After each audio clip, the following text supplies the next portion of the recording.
नमस्कार, मैं हूं आकाश। बंगाल में चुनाव से पहले हर दिन राजनीति बदल रही है। हर दिन ममता बनर्जी के लिए चुनौतियां भी बढ़ती जा रही है। बीजेपी हर तरह से ममता बनर्जी के खिलाफ हल्ला बोल रहा है। टीएमसी के नेताओं को नई सियासी दुनिया दिखाने की कोशिश की जा रही है और उन्हें किसी भी तरह से टीएमसी से अलग करके बीजेपी अपने साथ जोड़ रही है। इसकी शुरुआत बीजेपी ने काफी पहले से कर दी थी और बंगाल में अपनी सियासी जमीन को मजबूत करने के लिए एक एक सफल दांव को आजमा रही थी।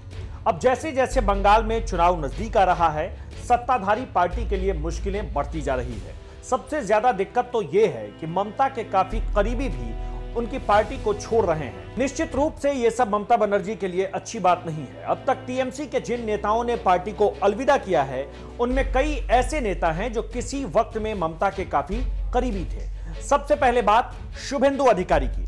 शुभेंदु कई साल तक ममता बनर्जी के काफी करीबियों में गिने जाते रहे। ममता के इर्द गिर्द रहकर बंगाल से वाम दलों की जड़ों को हिला दिया और सत्ता से बाहर निकाल दिया। लेकिन 10 साल तक सत्ता में रहने के बाद ममता बनर्जी और शुभेंदु अधिकारी में सियासी मनमुटाव शुरू हुआ और फिर शुभेंदु अधिकारी ने बीजेपी का दामन थाम लिया।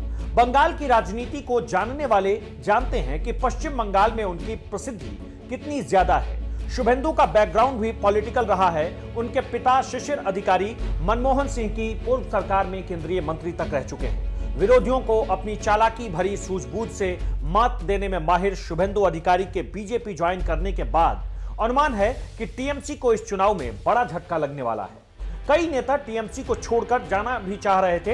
हालांकि 2 दिन में उन्हें लगा कि दीदी को छोड़कर जाना उनके लिए अच्छा नहीं होगा, तो वापस वो पार्टी में लौट भी आए। ये नाम है जितेंद्र तिवारी का। जितेंद्र तिवारी को उनके समर्थक फायर ब्रांड नेता कहते हैं। अपने इलाके में काफी चर्चित हैं, सियासी रूप से भी बहुत ज्यादा प्रभावी हैं। जितेंद्र तिवारी ने पार्टी छोड़ने का फैसला किया, लेकिन कुछ घंटे के बाद उन्हें अपने फैसले को वापस उन्होंने ये कहकर ले लिया। उन्हें लगा कि उनकी पॉलिटिक्स टीएमसी को छोड़कर बाहर बहुत अच्छी नहीं रहेगी और अपनी पॉलिटिक्स को टीएमसी के साथ ही जारी रखने का फैसला किया।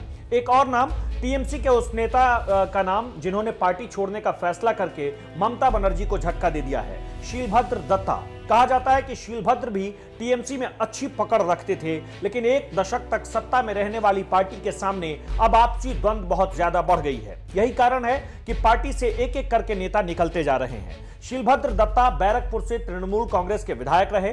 टीएमसी में अंदरूनी तौर पर कहा जा रहा है कि ममता के साथ शीलभद्र दत्ता की बहुत अच्छी बन नहीं रही थी, जिसके बाद उन्होंने इस्तीफा देने का फैसला कर लिया। अब बात एक और नेता की जिन्होंने सबसे पहले ममता बनर्जी का साथ छोड़ा और बीजेपी के साथ अपना सियासी रिश्ता जोड़ा था। नाम है मुकुल रॉय। मुकुल रॉय जब से टीएमसी को छोड़कर बीजेपी में गए हैं, उसके बाद से टीएमसी से निकलकर बीजेपी में जाने वाले नेताओं की संख्या भी बहुत तेजी से बढ़ रही है। मुकुल रॉय को कभी ममता का राइट हैंड माना जाता था। केंद्र में मंत्री भी रहे। ममता बनर्जी ने सियासी गुणागणित के बाद उन्हें केंद्र में रेल मंत्री का पद दिलवाया था, लेकिन शारदा स्कैम में नाम आने के बाद उनके रिश्ते तेजी से खराब होने लगे। बाद में ममता बनर्जी को जब खबर मिली कि मुकुल रॉय ने बीजेपी के कैलाश विजयवर्गीय और उस समय के चर्चित और बड़े नेताओं में से एक अरुण जेटली से मुलाकात की है, तो यह तय कर लिया गया कि अब उन्हें पार्टी से निकाल दिया जाएगा। यह साल 2017 की बात है, जब मुकुल रॉय ने बीजेपी का साथ पकड़ लिया, टीएमसी का साथ छोड़ दिया। 1-2 नाम नहीं है, काफी अनुभवी नेता से लेकर पार्टी के युवा नेता तक टीएमसी को अलविदा कह रहे हैं। ऐसे ही एक नेता है जिनका नाम है शुभ्रांशु रॉय। 2 बार जनता से वोट पाकर एमएलए रह चुके हैं, लेकिन ममता दीदी की पार्टी में उनकी भी बनी नहीं और उन्होंने बीजेपी को ज्वाइन कर लिया। कहते हैं कि पार्टी के लिए यह झटका भी कम नहीं था। अब बात सब्यसाची दत्ता की। टीएमसी के ऐसे नेता जो ममता बनर्जी के यहां ही रहा करते थे, निश्चित रूप से ममता के करीबी थे, लेकिन उनका भी टीएमसी से मोह भंग हो गया। कहते हैं कि 2019 में ममता बनर्जी के साथ उनके रिश्ते ऐसे बिगड़े कि सब्यसाची ने ममता दीदी को बाय बाय कहकर अक्टूबर 2019 में बीजेपी का दामन थाम लिया। टीएमसी की राजनीति को जानने वाले अर्जुन सिंह के नाम से परिचित होंगे, क्योंकि एक समय में अर्जुन सिंह की पार्टी में तूती बोलती थी, लेकिन ममता बनर्जी के साथ उनके रिश्ते ऐसे बिगड़े कि उन्होंने भी पार्टी छोड़ दी। लोकसभा चुनाव से ठीक पहले अर्जुन सिंह ने टीएमसी को छोड़कर बीजेपी का दामन थाम लिया।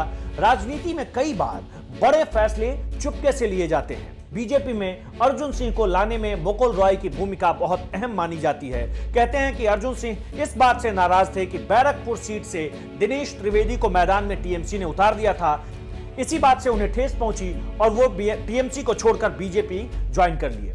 एक और नाम जिन्हें ममता के युवा ब्रिगेड का प्रमुख चेहरा माना जाता था, अनुपम हजारा।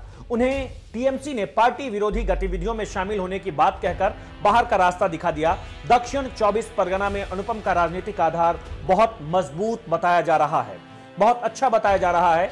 ये सब वो नाम है जो एक वक्त में टीएमसी के लिए काफी अहम नेताओं में से एक थे, लेकिन अब स्थिति दूसरी है और विधानसभा चुनाव से ठीक पहले ममता बनर्जी के लिए ये हर एक नाम काफी ज्यादा असर डालने वाला है।